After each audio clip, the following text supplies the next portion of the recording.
যে যুবকরা রাস্তায় দাঁড়িয়ে প্রিজিং করে সেই যুবক কখনো ওমরের উত্তরসূরি হতে পারে না, ঠিক কিনা বলেন?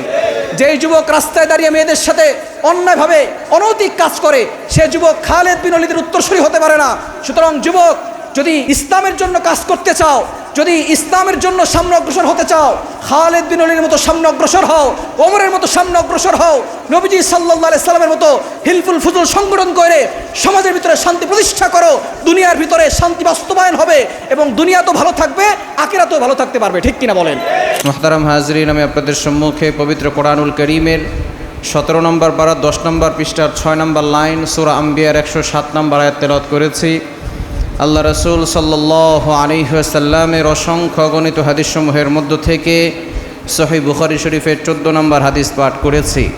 যদি আল্লাহ তাআলা আমাকে তৌফিক এনায়েত করেন, উক্ত আয়াত এবং হাদিসকে সামনে রেখে কিছু আলোচনা করার চেষ্টা করব ইনশাআল্লাহ। ওমা তৌফিকি ইল্লা বিল্লাহ। আমরা গত সপ্তাহে নবীজি সাল্লাল্লাহু আলাইহি সাল্লামের জীবনী সম্পর্কে আলোচনা শুরু করেছিলাম, যেহেতু রবিউল আউয়াল মাস। গত সপ্তাহে নবীজি সাল্লাল্লাহু আলাইহি সাল্লামের জন্মের সময়ের অলৌকিক ঘটনাগুলো আমরা শুনেছি। মিলাদুন নবী, সিরাতুন নবী সাল্লাল্লাহু আলাইহি সাল্লাম সম্পর্কে আলোচনা শুনেছি। এ সপ্তাহে আমরা নবীজি সাল্লাল্লাহু আলাইহি সাল্লামের জন্ম থেকে নিয়ে নবুয়ত পূর্ব পর্যন্ত আলোচনা শুনবো ইনশাআল্লাহ। নবীজি সাল্লাল্লাহু আলাইহি সাল্লামের ইতিহাস এটা বলে কখনো শেষ করা যাবে না। সাগরের কিনারা থাকতে পারে, কিন্তু নবীর যে ইতিহাস আছে এটা বলে কখনো শেষ করা যাবে। নবীজি সাল্লাল্লাহু আলাইহি সাল্লাম হচ্ছেন আমাদের জন্য আদর্শ। নবীজি সাল্লাল্লাহু আলাইহি সাল্লাম হচ্ছেন আমাদের জন্য আইডল। বিশ্ব মানবতার মুক্তির দূত হযরত মুহাম্মদুর রাসূলুল্লাহ সাল্লাল্লাহু আলাইহি সাল্লাম বর্তমানে আধুনিক যুগে, বিজ্ঞানের যুগে, প্রযুক্তির যুগে আমরা সব দিক দিয়ে এগিয়ে গেলেও মানবতার পাশে এখন আমরা দাঁড়াতে পারি নাই। আমরা এখনও সভ্য হতে পারি নাই, আমরা এখনও ভদ্র হতে পারি নাই। যদি আমাদেরকে সভ্য সমাজ গড়ে তুলতে হয়, ভদ্র সমাজ গড়ে তুলতে হয়, বর্তমান এই প্রযুক্তির যুগে আমাদের অন্য কোনোভাবে, বিকল্প কোনোভাবে আমরা সভ্য সমাজে যেতে পারবো না। আমাদেরকে যদি সভ্য সমাজ গড়ে তুলতে হয়, ১৫০০ বছর পূর্বে নবীজি সাল্লাল্লাহু আলাইহি সাল্লামের আদর্শকেই বাস্তবায়ন করতে হবে, ঠিক কি না? সে নবীজি সাল্লাল্লাহু আলাইহি সাল্লামের জীবনকে আমরা আঁকড়ে ধারণ করতে পারবো তো ইনশাআল্লাহ? নবীজি সাল্লাল্লাহু আলাইহি ওয়াসাল্লামকে আল্লাহ তাআলা রহমত হিসেবে দুনিয়াতে প্রেরণ করেছেন। একটু জোরে সোরে বলেন না সুবহানাল্লাহ। নবীজি সাল্লাল্লাহু আলাইহি সাল্লামকে শুধু মুসলমানরা প্রশংসা করে বিষয়টা এমন নয়। গোটা বিশ্বের যত ধর্ম আছে প্রত্যেকটা ধর্মের লোকেরাই নবীজি সাল্লাল্লাহু আলাইহি সাল্লামকে নিয়ে প্রশংসা করেছেন, বলেন সুবহানাল্লাহ। বৌদ্ধ ধর্মের নাম শুনেছেন না আপনারা? বৌদ্ধ ধর্মের সবচেয়ে বড় যে নেতা আছে দালাই লামা, তিনি একটা কনফারেন্সে বলেছিলেন, the last Messenger of Muslim community, মুসলমানদের সর্বশেষ নবী তিনি সাধারণ কোনো মানব নন, তিনি অবিসংবাদিত নেতা হয়ে পৃথিবীকে এসেছেন, বলেন সুবহানাল্লাহ। তিনি কি মুসলমান না বৌদ্ধ? বৌদ্ধ হয়েও নবীজি সাল্লাল্লাহু আলাইহি সাল্লাম সম্পর্কে প্রশংসা করেছেন। শুধু তাই নয়, হিন্দুরাও নবীজি সাল্লাল্লাহু আলাইহি সাল্লাম সম্পর্কে খুব সুন্দর কমেন্ট করেছেন। মহাত্মা গান্ধীর নাম শুনেছেন না আপনারা? ভারতের মহাত্মা গান্ধীর নাম শুনেছেন না? তিনি পেশায় একজন ব্যারিস্টার, ল করেছেন লন্ডন থেকে। তিনি ব্রিটিশ ঘেরাও আন্দোলনের প্রধান ছিলেন। তিনি বলেন, মোহাম্মদ নাম শুনি, কে এই মোহাম্মদ? তিনি মোহাম্মদ সাল্লাল্লাহু আলাইহি সাল্লামের জীবনী পড়া শুরু করেছেন। জীবনী পড়তে পড়তে শেষে তিনি একটা কমেন্ট করেছেন, I have scan lot of biographies in my life, but the biography of last Messenger Mohammad was in unique, unparalleled, fantastic. আবার বলেন আল্লাহু আকবার। সে বলেন, আমি অনেকের জীবনী পড়েছি, কিন্তু মুহাম্মদ সাল্লাল্লাহু আলাইহি ওয়াসাল্লামের মতো কোনো জীবনী আমি পাই নাই। এটা একটা আনপ্যারালাল, ফ্যান্টাস্টিক জীবনী, আল্লাহু আকবার। আবার খ্রিস্টানদের মাইকেল এইচ হার্ট, তিনি একটা বই লিখেছেন, দি 100 ranking of the most influential personality in the world. সেখানে তিনি 100 জন মনীষীর জীবনী এনেছেন। সেখানে তিনি তার ধর্মের গুরু জেসাস খ্রাইস্ট, যিশু খ্রিস্টের জীবনী এনেছেন। জোসেফ, হযরত ইউসুফ আলাইহিস সালামের জীবনী এনেছেন। এরপরে আব্রাহাম, আদম আলাইহিস সালামের, ইব্রাহিম আলাইহিস সালামের জীবনী এনেছেন। আদম আলাইহিস সালামের জীবনী এনেছেন। আইজাক নিউটনের জীবনী এনেছেন। দালাই লামার জীবনী এনেছেন। আইনস্টাইনের জীবনী এনেছেন। গোটা বিশ্ব কাঁপানো সব মনীষীর জীবনী আনার পরেও সর্বপ্রথম তিনি যাকে র্যাঙ্কিং 1 নম্বর রেখেছেন, তিনিই হলেন আমার নবী, আপনার নবী হযরত মুহাম্মদুর রাসূলুল্লাহ সাল্লাল্লাহু আলাইহি ওয়াসাল্লাম। সে কি বইয়ের লেখক কোনো মুসলমান না খ্রিস্টান? সুতরাং সব ধর্মের মানুষরাই নবীজি সাল্লাল্লাহু আলাইহি সাল্লামকে নিয়ে সুন্দর কমেন্ট করেছেন এবং অনেকে নবীজি সাল্লাল্লাহু আলাইহি সাল্লামের জীবনী পড়ে মুসলমান হয়ে গেছে, বলেন সুবহানাল্লাহ। সুতরাং আমাদের নবী হচ্ছেন সকলের জন্য রহমত, ঠিক কি না? এটা আল্লাহ তাআলা নিজে বলে দিয়েছেন, কোরআন খুলেন 17 নম্বর পারা 10 নম্বর পৃষ্ঠার 6 নম্বর লাইন সূরা আম্বিয়ার 107 নম্বর আয়াতে আল্লাহ বলছেন, ওয়ামা আরসালনাকা ইল্লা রাহমাতাল লিল আলামিন, I have sent you as a mercy to the worlds. নবী হে, আমি আপনাকে সমস্ত জগতের জন্য রহমত হিসেবে প্রেরণ করে দিয়েছি। বলেন সুবহানাল্লাহ। আল্লাহ কেমন যেন ডাক দিয়ে বলছেন, হাবিব আমি আসমানের আল্লাহ, আপনি আসমানের নবী। আমি জমিনের আল্লাহ, আপনি জমিনের নবী। আমি চন্দ্রের আল্লাহ, আপনি চন্দ্রের নবী। আমি সূর্যের আল্লাহ, আপনি সূর্যের নবী। আমি জান্নাতের আল্লাহ, আপনি জান্নাতের নবী। আমি জাহান্নামের আল্লাহ, আপনি জাহান্নামের নবী। আমি সিদরাতুল মুনতাহার আল্লাহ, আপনি সিদরাতুল মুনতাহার নবী। আমি ফেরেশতাদের আল্লাহ, আপনি ফেরেশতাদের নবী। আমি সমস্ত কায়নাতের আল্লাহ, আপনি সমস্ত কায়নাতের নবী। বলেন আল্লাহু আকবার।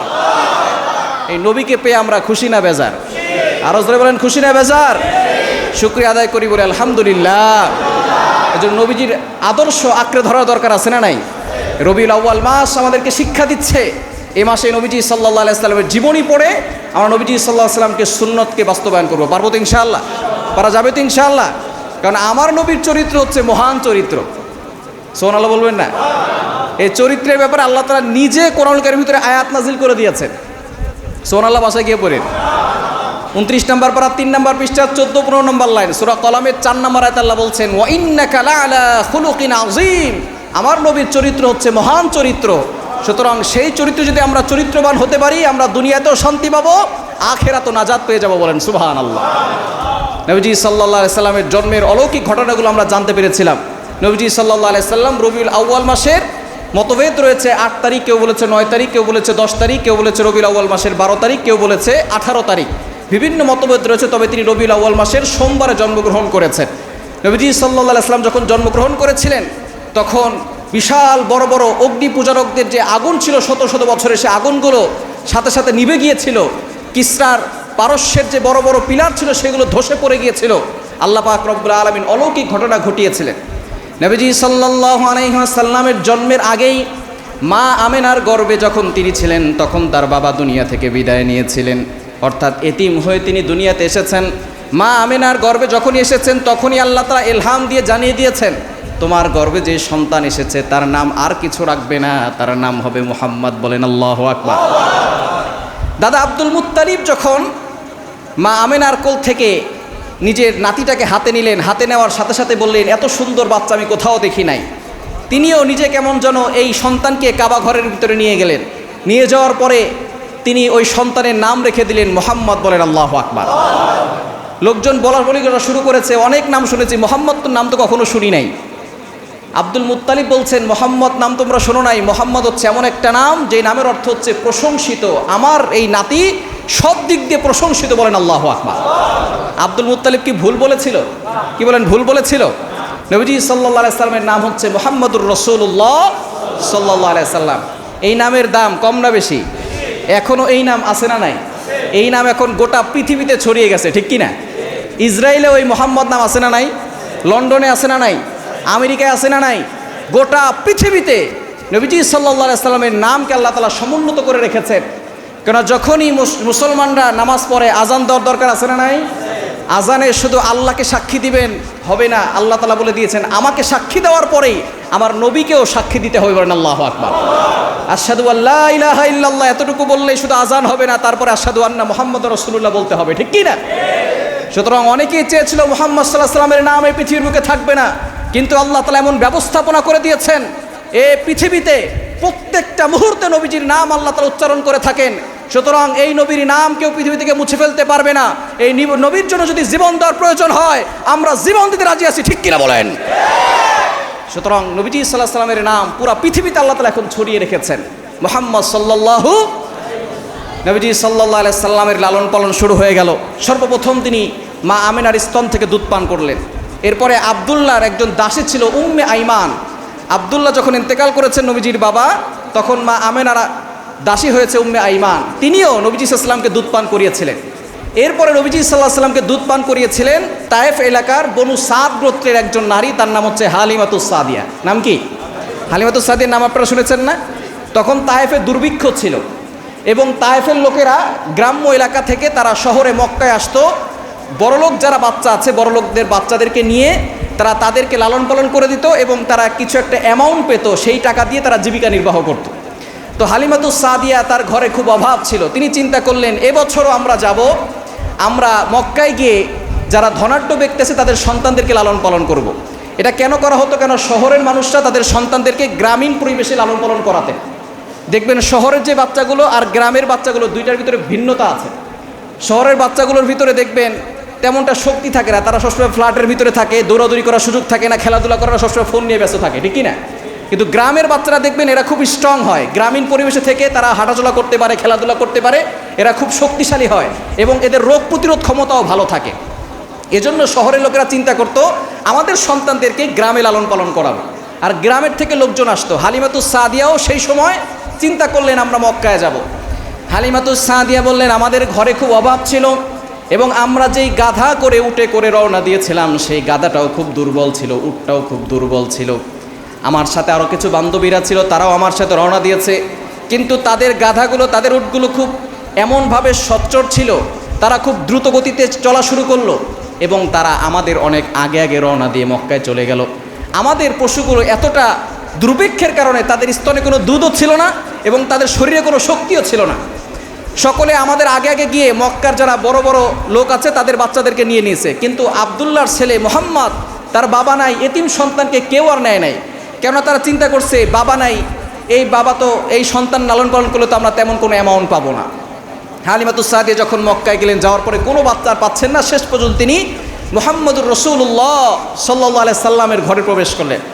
যাওয়ার পরে তিনি দেখলেন যদিও এই সন্তানের বাবা নাই, তবে তার চেহারার দিকে তাকালে আলাদা একটা মায়া লাগে, বলেন সুবহানাল্লাহ। হালিমাতুস সাদিয়া চিন্তা করলেন টাকা পয়সার দিকে তাকাবো না, যেই সন্তান আমি দেখেছি এই সন্তানের মতো সুদর্শন কোনো সন্তান আমি দেখি নাই, টাকা পয়সার দরকার নাই, এই সন্তান আমি লালন পালন করতে চাই, বলেন আল্লাহু আকবার। হালিমাতুস সাদিয়া তার স্বামীর সাথে পরামর্শ করলেন। স্বামী যখন সন্তানকে দেখলো তখন বলল তোমার মতামত আমার মতামত একই মতামত, আমরা অন্য কোনো বাচ্চা নিব না, এই এতিম সন্তানকে আমরা নিয়ে যাব। এবার হালিমাতুস সাদিয়া তার নিজের বক্তব্য বলছেন, আমরা যখন এই শিশু মোহাম্মদকে নিয়ে আমাদের বাহনে চড়লাম, সাথে সাথে আমাদের বাহনটা এত দ্রুত গতিতে ছোড়া শুরু করলো, আমাদের বান্ধবীদের যে উট ছিল, গাধা ছিল, তারা আমাদের অনেক আগে তারা রওনা দিয়েছিল এবং আমাদের 5-6 ঘন্টা আগেই তারা রওনা দিয়ে দিয়েছিল। কিন্তু আমরা যখন রওনা দিলাম শেষ পর্যন্ত দেখা গেল আমাদের এই বাহনটা এত দ্রুত গতিতে ছোটা শুরু করে দিয়েছে যে আমরা তাদের প্রায় 1 মাস আগে তায়েফে চলে আসছি, বলেন আল্লাহু আকবার। তিনি বুঝতে পারলেন যে আমরা যে সন্তানকে নিয়ে আসছি এটা সাধারণ কোনো সন্তান নয়, এটার ভিতরে আল্লাহ পাক রব্বুল আলামিন বরকত ঢেলে দিয়েছেন। কারণ নবী হচ্ছেন রহমতের নবী, ঠিক কি না? তো যেই ঘরে থাকবে সেই ঘরে রহমত আসবে নাকি আসবে না? হালিমাতুস সাদিয়া বলছেন তার নিজের বক্তব্য, তিনি বলছেন আমাদের কোনো খাবার ছিল না, দুর্ভিক্ষ ছিল, আমাদের নিজেরও কোনো খাবার ছিল না, সন্তানদেরও কোনো খাবার ছিল না।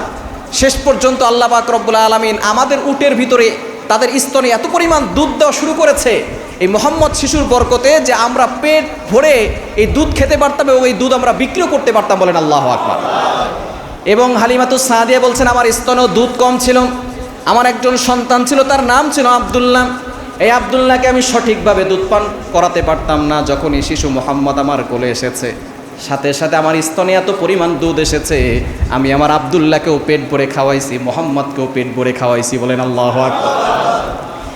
নবীজি সাল্লাল্লাহু আলাইহি সাল্লাম মায়ের কোলে বসে কি শিক্ষা দিচ্ছেন একটু দেখেন। নবীজি সাল্লাল্লাহু আলাইহি সাল্লাম এবং তার দুধ ভাই আব্দুল্লাহ, এই দুইজনে মা হালিমাতুস সাদিয়ার স্তন থেকে দুধ পান করেন। হালিমাতুস সাদিয়া সব সময় ডান পাশের স্তন থেকে শিশু মোহাম্মদকে দুধ পান করান, বাম পাশের স্তন থেকে আব্দুল্লাহকে দুধ পান করান। একদিন হঠাৎ করে ডান পাশের স্তনের দুধ শেষ হয়ে গেছে। হালিমাতুস সাদিয়া মনে মনে চিন্তা করছে আমি আমার বাম স্তনের দুধ থেকে আমি আমার মোহাম্মদকে পান করাবো। যখনই সে নবীজি সাল্লাল্লাহু আলাইহি সাল্লামকে বাম স্তনের মুখে দিতে লাগলো, এমন সময় মোহাম্মদ সাল্লাল্লাহু আলাইহি সাল্লাম সেখানে মুখ লাগালেন না। একবার নয়, দুইবার নয়, তিনবার চেষ্টা করার পরে শিশু মোহাম্মদ সাল্লাল্লাহু আলাইহি ওয়াসাল্লাম মায়ের দিকে ইশারা করে কেমন যেন বুঝাতে চাইল, আমি দুনিয়ার বুকে ভাইয়ের হক ভাইকে ফিরিয়ে দিতে এসেছি, ভাইয়ের হক খাওয়ার জন্য দুনিয়াতে আসি নাই, বলেন আল্লাহু আকবার। নবীজি সাল্লাল্লাহু আলাইহি সাল্লাম মায়ের কোলে বসে শিক্ষা দিচ্ছে যে ভাইয়ের হক খাওয়া যাবে না, অন্যায়ভাবে মানুষের মাল আত্মসাৎ করা যাবে না।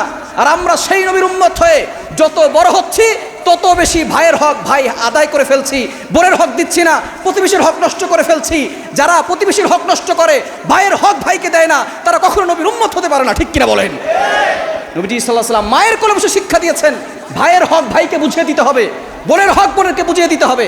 আর আমরা অনেকেই আছি ভাইয়ের হক তো দেই না, বোনের হক দেই না, প্রতিবেশীর মনে কষ্ট দিয়ে অন্যায়ভাবে মানুষের আত্মসাৎ করে হজে যায়, এরকম হাদিস আছে না নাই? খবরদার, আপনি হজ করছেন, নামাজ পড়ছেন, আপনি মানুষের আত্মসাৎ করে খাচ্ছেন, বোনের হক দেন নাই, ভাইয়ের হক দেন নাই। আল্লাহর কসম করে বলে এই নামাজ, এই রোজা, এই হজ আপনাকে জান্নাতে নিতে পারবে। এজন্য অবশ্যই আমাদেরকে সতর্ক থাকার দরকার আছে না নাই? নবীজি সাল্লাল্লাহু মায়ের কোলে বসে আমাদেরকে শিক্ষা দিয়েছেন।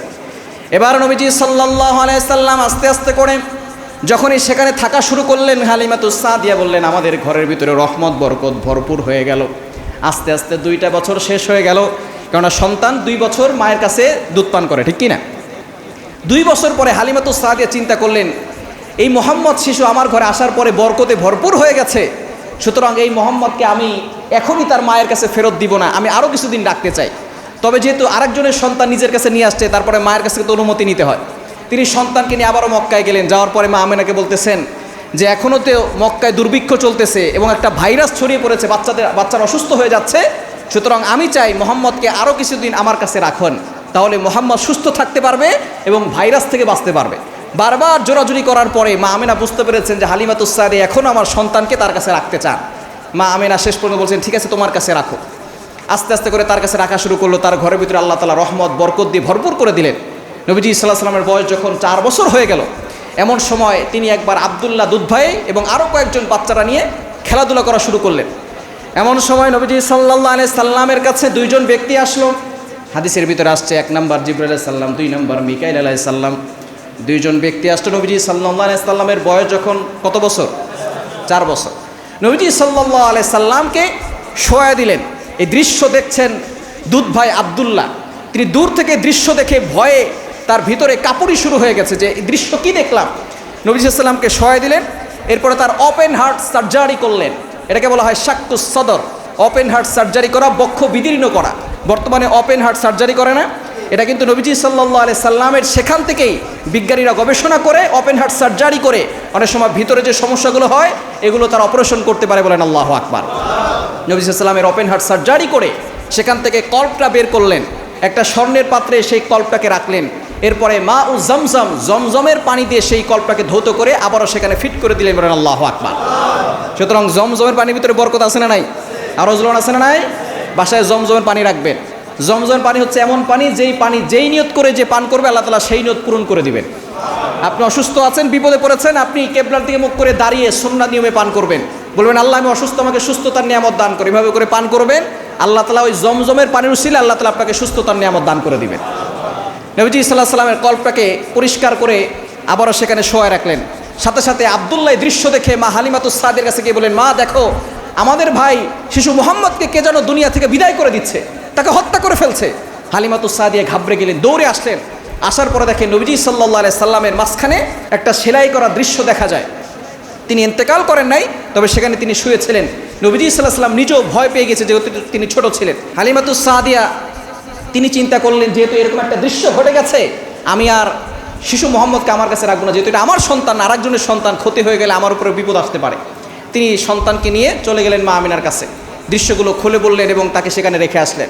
নবীজি সাল্লাল্লাহু আলাইহি সাল্লাম মা আমিনার কাছে থাকতে লাগলেন। যখন নবীজি সাল্লাল্লাহু আলাইহি সাল্লামের বয়স কত বছর? 6 বছর। তখন মা আমিনাকে বারবার নবী সাল্লাল্লাহু আলাইহি সাল্লাম বলতে লাগলেন সকলের বাবা খেলাধুলা শেষ হলে বাচ্চাদেরকে নিয়ে যায়, কিন্তু আমার বাবা আসে না কেন? আমি আমার বাবার সাথে দেখা করতে চাই।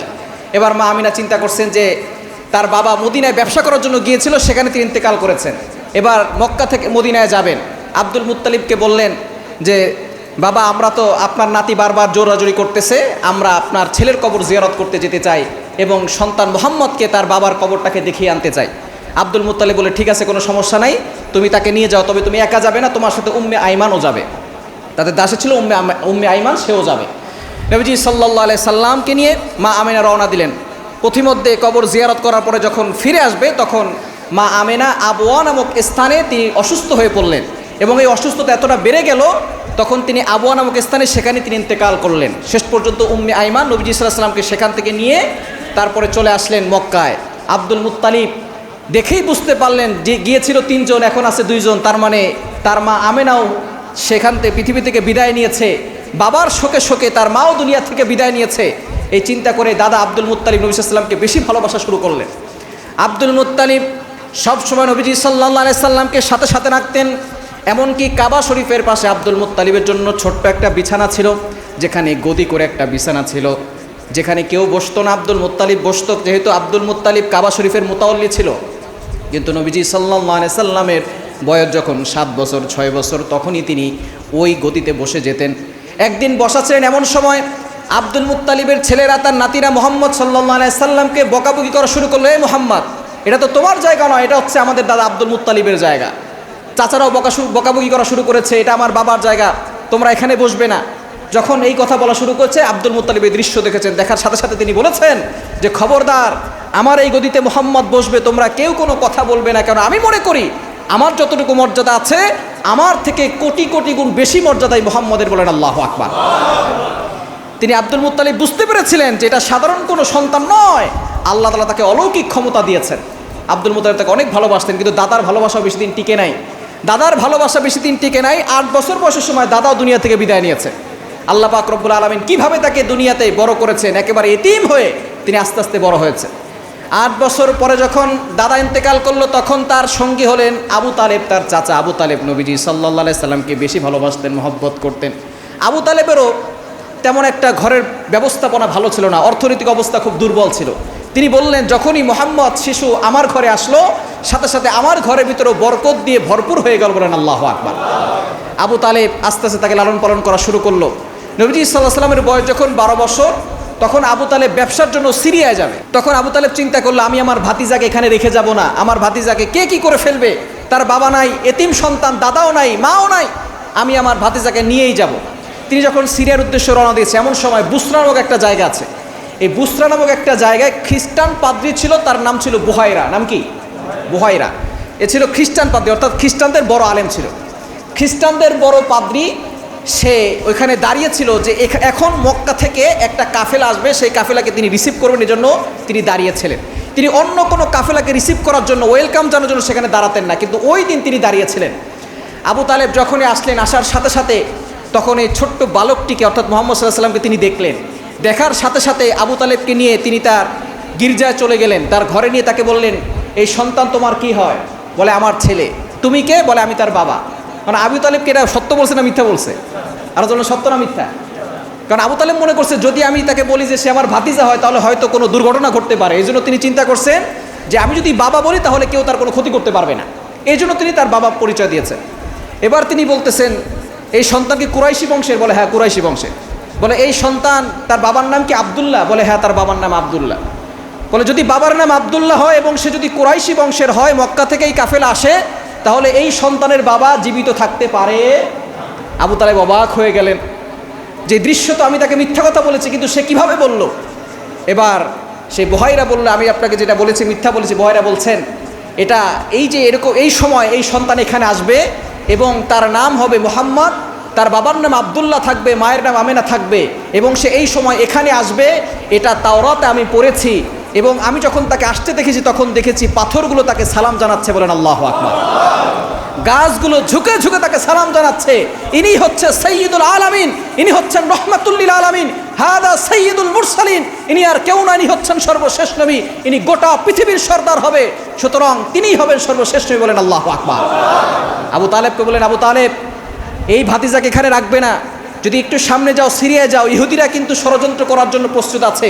ইহুদিরা যদি তোমার এই ভাতিজাকে দেখে, তারাও তাওরাত পড়েছে, তারাও জাবুর পড়েছে, ইনজিল পড়েছে, তারা যদি তোমার ভাতিজাকে দেখে, তাহলে কিন্তু তারা তোমার এই ভাতিজাকে হত্যা করে ফেলবে। তুমি তাড়াতাড়ি তোমার ভাতিজাকে নিয়ে মক্কায় চলে যাও। আবু তালেব তার ভাতিজাকে নিয়ে মক্কায় চলে আসলেন।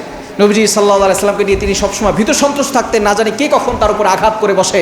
এই জন্য আবু তালেব সবসময় নবীজি সাল্লাল্লাহু আলাইহি সাল্লামকে এমনভাবে আগলে রাখতেন যাতে করে কোনো মশা মাছিও তার উপর আক্রমণ করতে না পারে। বলেন আল্লাহু আকবার। নবীজি সাল্লাল্লাহু আলাইহি সাল্লামের বয়স যখন 16 বছর হয়ে গেল, তখন হারবুল ফিজার নামে একটা যুদ্ধ হয়েছিল, অন্যায় যুদ্ধ, অর্থাৎ দুষ্ট লোকের যুদ্ধ। যে যুদ্ধ হারাম মাসে হয়েছিল। হারাম মাসে যুদ্ধ করা জায়েজ নাই। সম্মানিত 4টা মাস আছে না, এই মাসে যুদ্ধ করা জায়েজ নাই। এই হারাম মাসে কুরাইশরা অন্য কারোর সাথে যুদ্ধ লিপ্ত হয়েছিল। নবীজি সাল্লাল্লাহু আলাইহি সাল্লাম স্বচক্ষে যুদ্ধটা দেখেছিলেন, এবং এই যুদ্ধ দেখার পরেই তিনি মনে মনে চিন্তা ভাবনা করেছেন কিভাবে এই সমাজটাকে পরিবর্তন করা যায়, কিভাবে এই সমাজ থেকে অন্যায় বন্ধ করা যায়, কিভাবে এই সমাজ থেকে জুলুম বন্ধ করা যায়। নবীজি সাল্লাল্লাহু আলাইহি সাল্লাম গভীরভাবে চিন্তা করতে লাগলেন। এমন সময় আস্তে আস্তে নবীজি সাল্লাল্লাহু আলাইহি সাল্লামের বয়স যখন 17 বছর হয়ে গেল, এমন সময় জুবাইদ গোত্রের একটা লোক মক্কায় আসলো ব্যবসার উদ্দেশ্যে। তিনি কিছু পণ্য দিয়েছেন, কিন্তু মক্কার একটা লোক তাকে টাকা পয়সা দেয় নাই। এরকম লোক আছে না নাই? গ্রামে এলাকায় একজন লোক দূর থেকে ব্যবসা করতে আসছে, তার মাল জিনিস সব রেখে দিয়েছে, টাকা পয়সা দেয় না, ক্ষমতার বাহাদুরি দ্বারা এরকম লোক আছে না নাই? অনেকেই আছে টেন্ডারবাজি করে, চাঁদাবাজি করে। নবীজি সাল্লাল্লাহু আলাইহি সাল্লাম এই দৃশ্য দেখলেন, যখন এই জুবাইর গোত্রের লোক সকলের কাছে বলাবলি করা শুরু করলো, আমার সম্পদ নিয়েছে কিন্তু আমাকে টাকা পয়সা দেয় নাই, সকলের কাছে গেলে কোনো বিচার পায় নাই। শেষ পর্যন্ত নবীজি সাল্লাল্লাহু আলাইহি সাল্লাম মাত্র 17 বছর বয়স, কত বছর? 17 বছর বয়সে তিনি সকলকে নিয়ে, যুবকদেরকে নিয়ে এবং চাচা আবু তালেবকে নিয়ে, মুরব্বী যারা ছিলেন সকলকে নিয়ে একটা বৈঠক করলেন এবং সেখানে তিনি বললেন যে আমরা একটা সংগঠন তৈরি করতে চাই, তার নাম হচ্ছে হিলফুল ফুজুর। তার নাম কি? হিলফুল ফুজুর। নবী সাল্লাল্লাহু আলাইহি ওয়াসাল্লাম 4টি প্রস্তাব দিলেন। 1 নাম্বার, এই সংগঠনের কাজ হবে সমাজে শান্তি প্রতিষ্ঠা করা। শান্তি প্রতিষ্ঠা করার দরকার আছে না নাই? সমাজে শান্তি প্রতিষ্ঠা করতে হবে। মুসাফিরদের সাথে কোনো অন্যায় করা যাবে না। মুসাফির যারা থাকবে তাদেরকে আমরা সাহায্য করবো, কোনো অন্যায় করব না। 3 নাম্বার, দুর্বল ব্যক্তি যারা আছে এবং অসহায় যারা আছে তাদেরকে আমরা সাহায্য করব। 4 নাম্বার, যারা জুলুম করবে আমরা তাদের প্রতিরোধ করব। যারা জুলুম করে তাদের প্রতিরোধ করার দরকার আছে না নাই? প্রতিরোধ করার দরকার আছে না নাই? নবী সাল্লাল্লাহু আলাইহি ওয়াসাল্লামের এই 4টা প্রস্তাব সকলের কাছে এতটা ভালো লাগলো, সকলে এক বাক্যে মেনে নিল এবং নবীজি সাল্লাল্লাহু আলাইহি ওয়াসাল্লামের এই কথাগুলো শুনে, জ্ঞানীমূলক কথা শুনে সকলে তাকে সেই সময় আল আমিন নামে উপাধি দিয়েছিলেন। বলেন আল্লাহু আকবার। তিনি ছিলেন আল আমিন, নিরাপদ, এবং তিনি ছিলেন আস-সাদিক, সত্যবাদী। সকলের কাছে তিনি প্রশংসায় ভেসেছিলেন। নবীজি সাল্লাল্লাহু আলাইহি ওয়াসাল্লাম মাত্র 17 বছর বয়সেই হিলফুল ফুজুর সংগঠন তৈরি করে সমাজে শান্তি প্রতিষ্ঠা করেছিলেন। আজকে যেই বয়সে যুবকরা ক্লাব তৈরি করে, মাঠে খেলাধুলা করা নিয়ে ব্যস্ত থাকে, ফ্রি ফায়ার নিয়ে ব্যস্ত থাকে, সেই বয়সে নবীজি সাল্লাল্লাহু আলাইহি সাল্লাম হিলফুল ফুজুর সংগঠন করে সমাজে শান্তি প্রতিষ্ঠা করেছিলেন। সুতরাং যুবকরা যদি এমন একটা হিলফুল ফুজুর সংগঠন করে শান্তি প্রতিষ্ঠা করে, তাহলে তারাও নবীজির সাথে জান্নাতে থাকতে পারবে। ঠিক কিনা বলেন? লিপ্ত নাই। যুবকরা এখন কিভাবে ইফটিজিং করবে সেই চিন্তা বিভোর হয়ে থাকে। ঠিক কিনা বলেন? যেই যুবকরা রাস্তায় দাঁড়িয়ে ইফটিজিং করে সেই যুবক কখনো ওমরের উত্তরসূরি হতে পারে না। ঠিক কিনা বলেন? যেই যুবক রাস্তায় দাঁড়িয়ে মেয়েদের সাথে অন্যায়ভাবে অনৈতিক কাজ করে সে যুবক খালেদ বিন ওলীদের উত্তরসূরি হতে পারে না। সুতরাং যুবক, যদি ইসলামের জন্য কাজ করতে চাও, যদি ইসলামের জন্য সামনে অগ্রসর হতে চাও, খালেদ বিন ওলীর মতো সামনে অগ্রসর হও, ওমরের মতো সামনে অগ্রসর হও, নবীজি সাল্লাল্লাহু আলাইহি সাল্লামের মতো হিলফুল ফুজুর সংগঠন করে সমাজের ভিতরে শান্তি প্রতিষ্ঠা করো। দুনিয়ার ভিতরে শান্তি বাস্তবায়ন হবে এবং দুনিয়া তো ভালো থাকবে, আখিরাতেও ভালো থাকতে পারবে। ঠিক কিনা বলেন? এজন্য যুবকদেরকে শান্তি প্রতিষ্ঠা করার দরকার আছে না নাই? আরো জোর আছে না নাই? যুবকদের আছে প্রাণ ঢালা উচ্ছ্বাস, যুবকদের আছে চেতনা, যুবকদের আছে শক্তি। যুবকদের এই শক্তি যদি কাজে লেগে যায়, ইসলামকে কেউ এই দুনিয়া থেকে বিদায় করতে পারবে না। ঠিক কিনা বলেন? এজন্য যুবকরা যদি সামনে অগ্রসর হয়, তাহলে এই সমাজ থেকে ইফটিজিং বন্ধ হয়ে যাবে। ঠিক কিনা? এই সমাজ থেকে অন্যায় বন্ধ হয়ে যাবে, এই সমাজ থেকে চাঁদাবাজ বন্ধ হয়ে যাবে, এই সমাজ থেকে টেন্ডারবাজি বন্ধ হয়ে যাবে। ঠিক কিনা বলেন? এজন্য যুবকদের সামনে অগ্রসর হওয়ার দরকার আছে না নাই? নবীজি সাল্লাল্লাহু আলাইহি সাল্লাম এভাবেই শান্তি প্রতিষ্ঠা করেছিলেন। আস্তে আস্তে নবী সাল্লাল্লাহু আলাইহি ওয়াসাল্লামের বয়স যখন 25 বছর হলো, এবার নবীজি সাল্লাল্লাহু আলাইহি ওয়াসাল্লাম ব্যবসার উদ্দেশ্যে বিভিন্ন জায়গায় যেতেন। এই কথা সকলের কাছে ছড়িয়ে পড়েছে যে মক্কার ভিতরে একজন সন্তান আছে যার নাম হচ্ছে মুহাম্মদ। তিনি একেবারে সত্যবাদী, কখনো মিথ্যা কথা বলেন না, তিনি আল আমিন, তিনি আস-সাদিক। এই কথা চলে গেল খাদিজা রাদিয়াল্লাহু তাআলা আনহার কাছে। খাদিজা রাদিয়াল্লাহু তাআলা আনহা তিনি ছিলেন ধনাঢ্য মহিলা, তিনি বিভিন্ন জায়গায় ব্যবসায় টাকা ইনভেস্ট করতেন। খাদিজা রাদিয়াল্লাহু তাআলা আনহা চিন্তা করলেন, যেহেতু মুহাম্মদের কথা শুনি, মুহাম্মদকে দিয়ে আমি একটা ব্যবসা করতে চাই।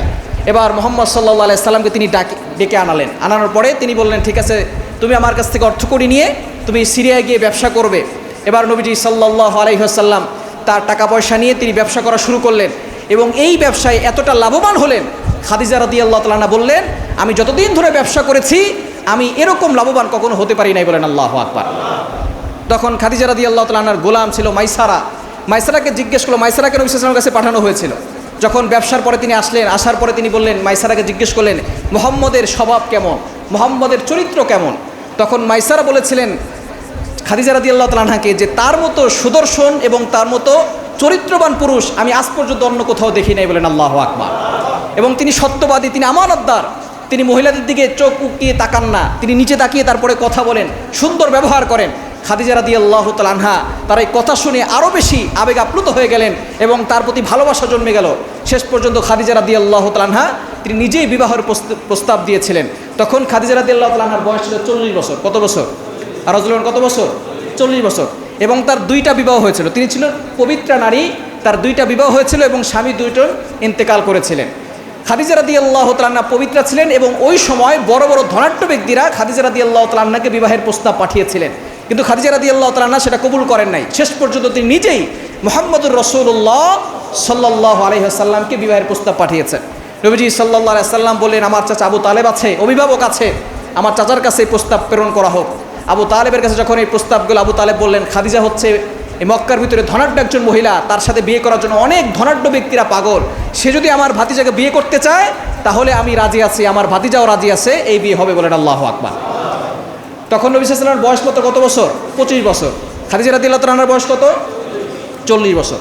অনেকে বলে নবীজি সাল্লাল্লাহু আলাইহি ওয়াসাল্লামের চরিত্রের সমস্যা, বলেন নাউজুবিল্লাহ। একটু জোরে সোরে বলেন না নাউজুবিল্লাহ।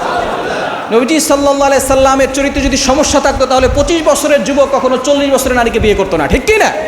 নবীজি সাল্লাল্লাহু আলাইহি সাল্লাম খাদিজা রাদিয়াল্লাহু তাআলা আনহাকে অনেক বেশি মহব্বত করতেন, এবং খাদিজা রাদিয়াল্লাহু তাআলা আনহাও নবীজি সাল্লাল্লাহু আলাইহি সাল্লামকে অনেক বেশি মহব্বত করতেন। কতটা মহব্বত করতেন? আমি যখন মক্কায় গিয়েছিলাম, আল্লাহ তাআলা নিয়েছিলেন, হেরা গুহায় উঠতে, যেখানে কোরআন নাজিল হয়েছিল, নবী সাল্লাল্লাহু আলাইহি সাল্লাম সেখানে ধ্যানে মগ্ন থাকতেন। সেখানে উঠতে আমার মতো যুবকের 2.25 ঘন্টা সময় লেগেছে। অনেক বাঙালিরা উঠতে চায় না, পাকিস্তানিরা উঠে, বাঙালি উঠতে চায় না, অনেকে ভয় পায়। এখন তো সিঁড়ি করা আছে, আগে সিঁড়ি ব্যবস্থাপনা ছিল না, পাহাড়ের রাস্তা দিয়ে সেখানে উঠে যেত। তো আমার মতো যুবকের 2.25 ঘন্টা সময় লেগেছে। আমি অবাক হয়ে গেলাম। আম্মাজান খাদিজা রাদিয়াল্লাহু তাআলা আনহা, নবীজি সাল্লাল্লাহু আলাইহি ওয়াসাল্লাম সেখানে ধ্যান করতেন, আর খাদিজা রাদিয়াল্লাহু তাআলা আনহা তার জন্য খাবার নিয়ে সেই পাহাড়ের চূড়ায় উঠে যেতেন, বলেন আল্লাহু আকবার। কেমন স্ত্রী ছিলেন! আর বর্তমানে আমাদের স্ত্রীর দিকে তাকান। সুতরাং স্ত্রী যদি ভালো হয় তাহলে ওই স্বামীর জীবন দুনিয়াতেই জান্নাত হয়ে যায়, বলেন ঠিক কি না? এজন্য স্ত্রীদের উচিত স্বামীদের সাথে ভালো আচরণ করা। খাদিজা রাদিয়াল্লাহু তাআলা আনহা নবীজি সাল্লাল্লাহু আলাইহি ওয়াসাল্লামকে খুব বেশি মহব্বত করতেন, তার সাথে বিয়ে হয়ে গিয়েছে। নবীজি সাল্লাল্লাহু আলাইহি ওয়াসাল্লাম আস্তে আস্তে সেখানে চলতে লাগলেন। যখন নবী সাল্লাল্লাহু আলাইহি ওয়াসাল্লামের বয়স 35 বছর, একেবারে সময় শেষ, 35 বছর যখন বয়স, তখন মক্কার ভিতরে আরও একটা বড় দাঙ্গা হাঙ্গামা ফাসাদ সৃষ্টি হওয়ার কথা হয়েছিল।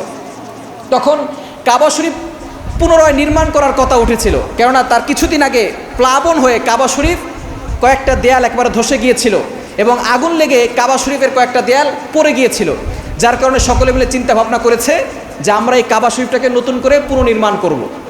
তখন কাবা শরীফ পুনর্নির্মাণ করার জন্য যারা মুশরিক ছিল তারা চিন্তা করছে যে আমরা কাবা ঘর, আল্লাহর ঘর তৈরি করব, পুনরায় নির্মাণ করব। এক একটা দেয়াল এক একজনের জন্য বরাদ্দ করা হয়েছে, এবং তারা বলে দিয়েছে, খবরদার, কারো হারাম কোনো অর্থ এখানে ব্যয় করা যাবে, অর্থাৎ এখানে যদি কেউ টাকা পয়সা ব্যয় করো সেটা হালাল পন্থায় উপার্জন করা অর্থ এখানে খরচ করতে হবে।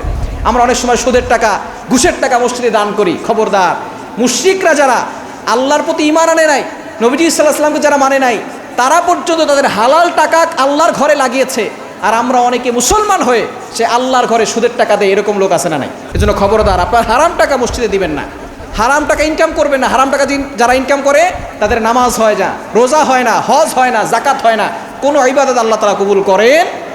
এজন্য আমাদেরকে সতর্ক থাকতে হবে।